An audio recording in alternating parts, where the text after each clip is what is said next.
So today our title is Should India legalize same-sex marriage?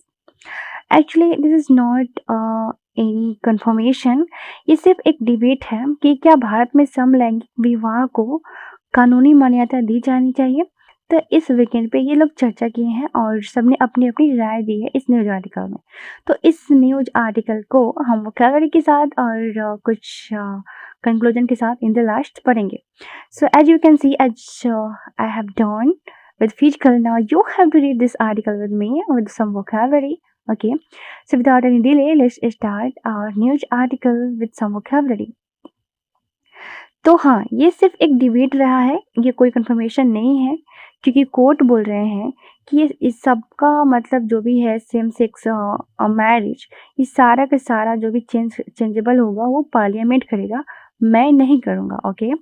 तो और parliament कह रही है कि लाइक अगर हम जो भी बनाए हैं हेट्रोसेक्सुअल मतलब कि वोमेन और जो मेन का मैरिज, तो जो भी हम मतलब रिटन फॉर्म में डाल चुके हैं, लीगल बना चुके हैं, उन सबको हमको अमेंडमेंट करना पड़ेगा, तो वक्त लगेगी।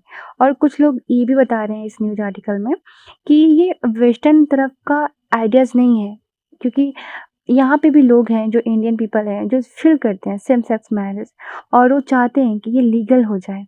लीगल हो जाएगा तो उनको बहुत सारे चीज़ों पे राइट्स होगी, लाइक बच्चे अडॉप्ट करना, प्रॉपर्टी लेना और जितना उनके इनहेरेंट चीज़ें होंगी सब उनको को मतलब अगला जो उनका पीढ़ी आएगा तो कौन लेगा। इसी चीज़ पे वो लोग बहुत काफ़ी देर तक चर्चा किए हैं, डिबेट किए हैं। Okay, now let's talk about our vocabulary without any delay.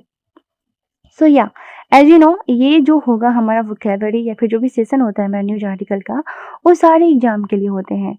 आप यहाँ तक कि इसको यूज़ करके आप अपने स्पोकन इंग्लिश को भी सुधार सकते हैं, कन्वर्सेशन, और इसलिए मैंने ये स्टार्ट किया था।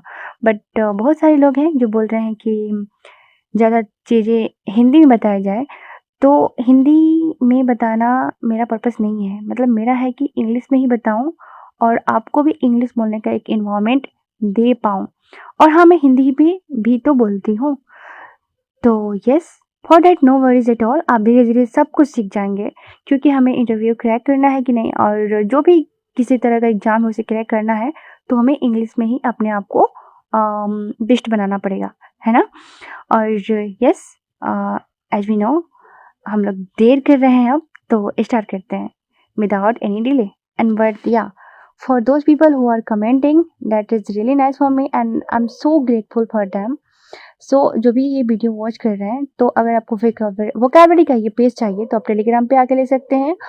और please do comment if you are like it and if you are not like it both. Okay, जैसे कि 2, 3, 4 लोग कमेंट करते हैं, I really feel so great. So please do comment. I think हमने ज़्यादा टाइम ले लिया, तो समझते हैं अपना।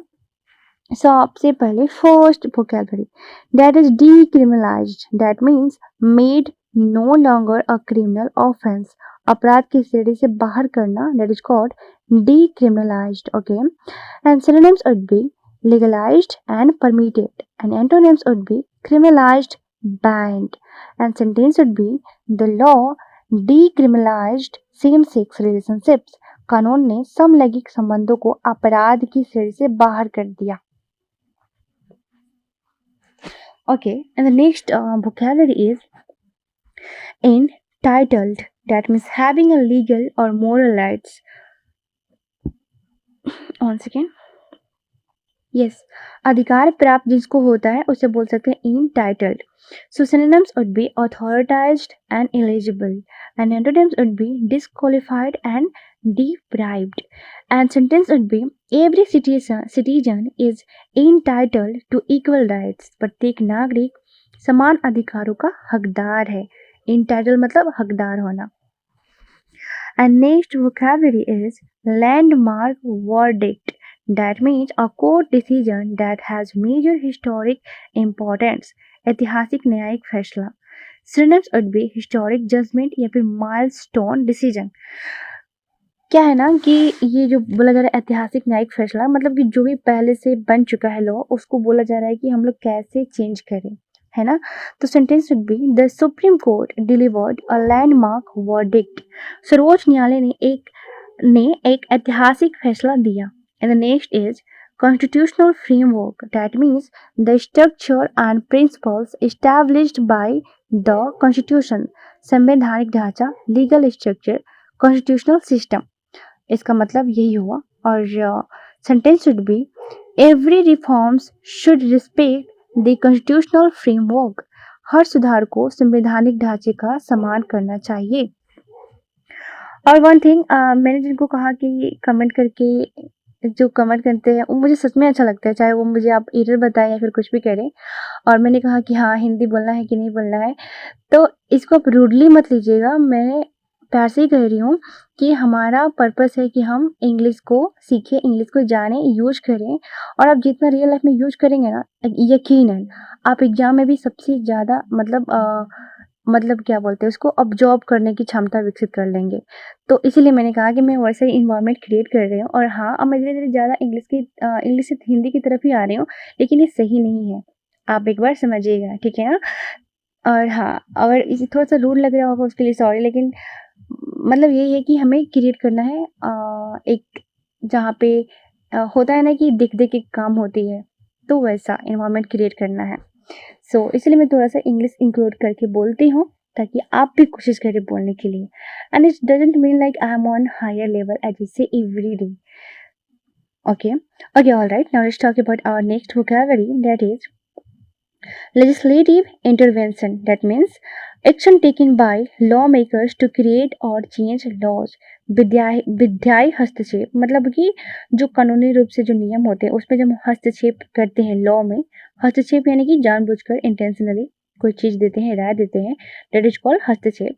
सो synonyms would be parliamentary action और या फिर legal reform. Sentence would be the issue may require legislative intervention.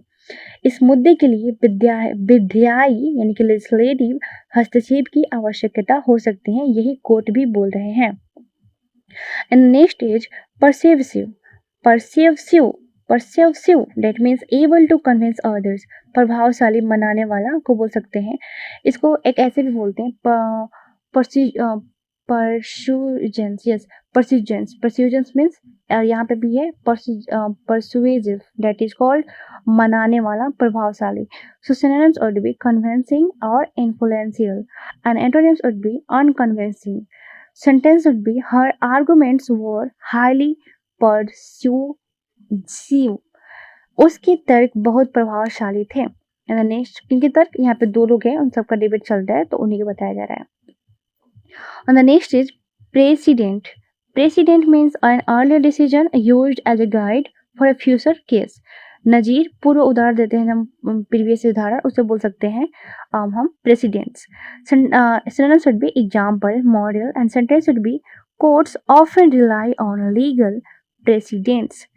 अदालतें अक्सर कानूनी नजीरों पर भरोसा करती हैं. कानूनी नजीरों मतलब कि पुराने उदाहरणों पे भरोसा करती है. Next is statutory. Statutory means record और क्रिएटेड बाय लॉ. वैधानिक को बोलते हैं एस्ट्यूचरी. Okay, synonyms would be legal, lawful, that is called estuary. Antonyms would be unofficial and sentence would be estuary rights must be protected. Estuary right मतलब कि legal right है ना. क्या होना चाहिए, रक्षा करनी चाहिए, वैधानिक अधिकारों की रक्षा की जानी चाहिए.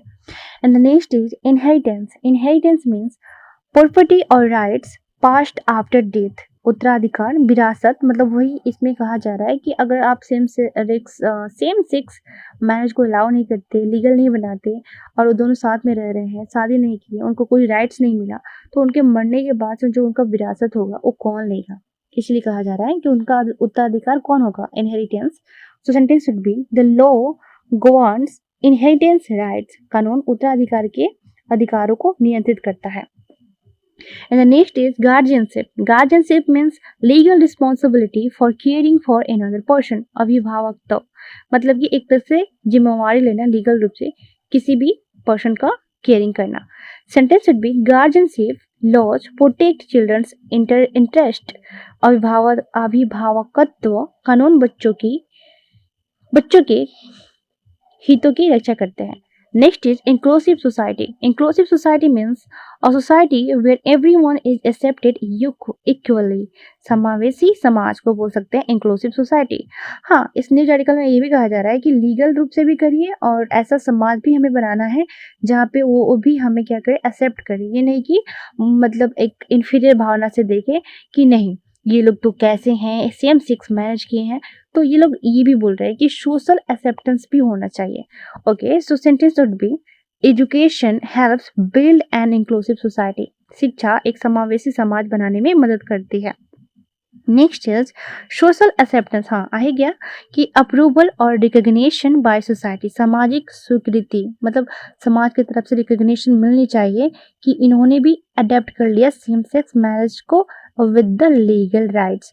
सो sentence would be laws and awareness can improve society acceptance.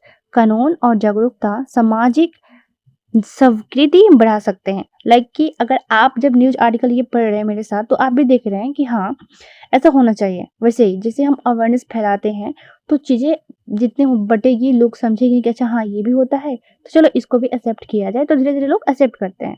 यही कहा जा रहा है कि जो अवेयरनेस होती है इंप्रूव करती है सोशल एक्सेप्टेंस को। Okay, so here for you, learn words, understand rights and build an inclusive tomorrow. Now let's talk about our phrase idiom article. So important phrase, idiom, discussion line, conclusion, key takeaway and way forward. यहाँ पे सब कुछ मिलेगा आपको।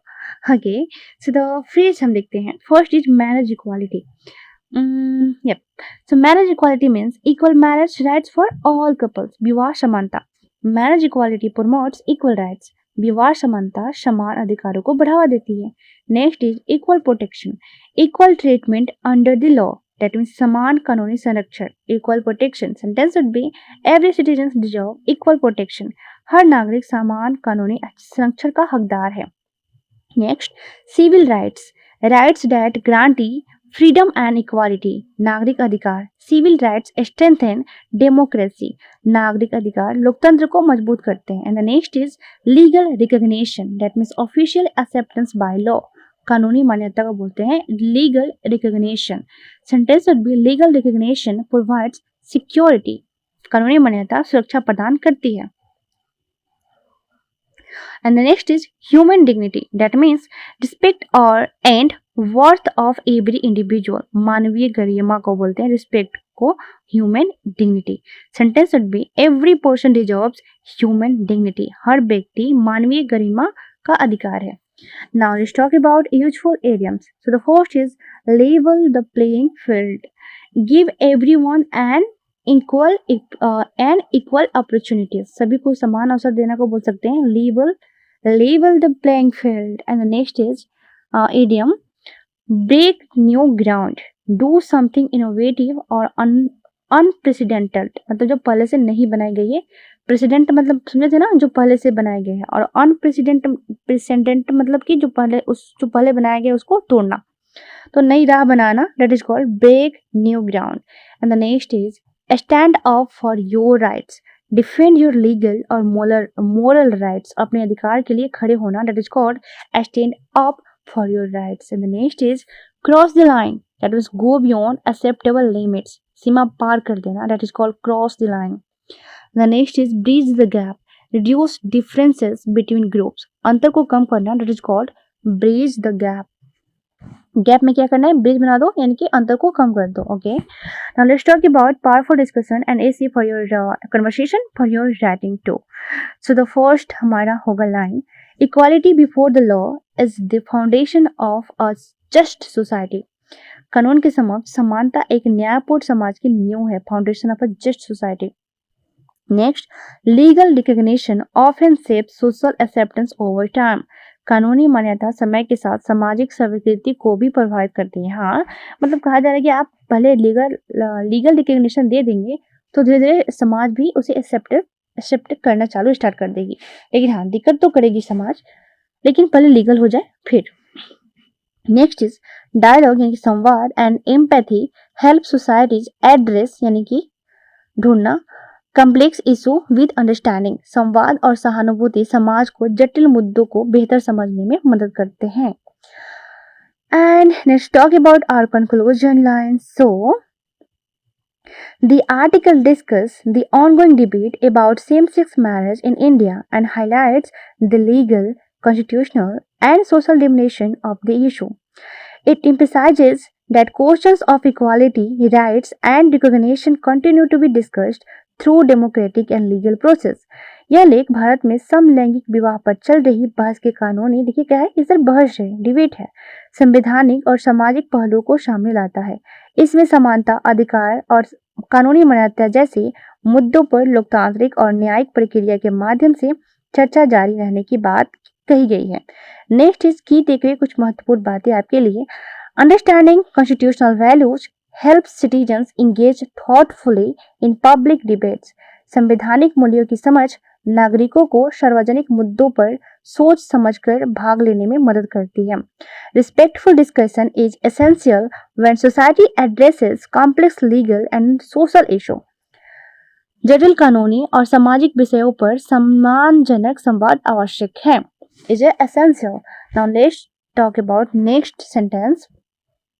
Laws and social attitudes often evolve over time through dialogue and democratic process. कानून और सामाजिक सोच समय के साथ संवाद और लोकतांत्रिक प्रक्रियाओं के माध्यम से विकसित होते हैं। Now let's talk about some way forward, means some good solution for our future. So, encourage informed public discussion based on facts and constitutional principles. तथ्य और संवैधानिक सिद्धांतों पर आधारित जागरूक सार्वजनिक चर्चाओं को बढ़ावा दिया जाए। And the next is promote awareness about legal rights and responsibilities. कानूनी अधिकारों और कर्तव्यों के प्रति लोगों में जागरूकता बढ़ाई जाए। The next is support respectful dialogue among citizens, law makers and institutions. नागरिकों को, विधायकों और संस्थाओं के बीच सम्मानजनक संवाद को प्रोत्साहित किया जाए। And the next is continue reviewing laws through democratic and judicial process. लोकतांत्रिक और न्यायिक प्रक्रियाओं के माध्यम से कानून की समय समय पर समीक्षा की जाए, यानी कि रिव्यूइंग किया जाए, मॉनिटरिंग किया जाए। The next is foster an inclusive society that values dignity and equality for everyone. ऐसा समावेशी समाज विकसित किया जाए जो प्रत्येक व्यक्ति की गरिमा और समानता का सम्मान करे। फोस्टर, ऐसे समावेशी, foster an inclusive society. And so in the last line for you everyone, so equality is not just a right, it is the heart of humanity. So let's build a society where everyone belongs. आपको ये last वाला line ना याद करना चाहिए, देखिए कितना प्यारा है। Equality is not just a right, it is the heart of humanity. So let's build a society where everyone belongs. जहाँ से सभी लोग अपना एक माहौल समझे, belongings मतलब कि अपना माहौल समझे, घर का माहौल समझे। So all right, I hope it's clear now. This news article be very helpful for you, and yeah, and I can see more about it. Like you enjoyed this session as much I did, because I really enjoyed in this session. And yeah, I'm hoping you all are doing well, fantastic in your life, and be happy, be healthy in your life, and stay tune here in my session and keep comment and keep motivate me to come here. Yes, bye.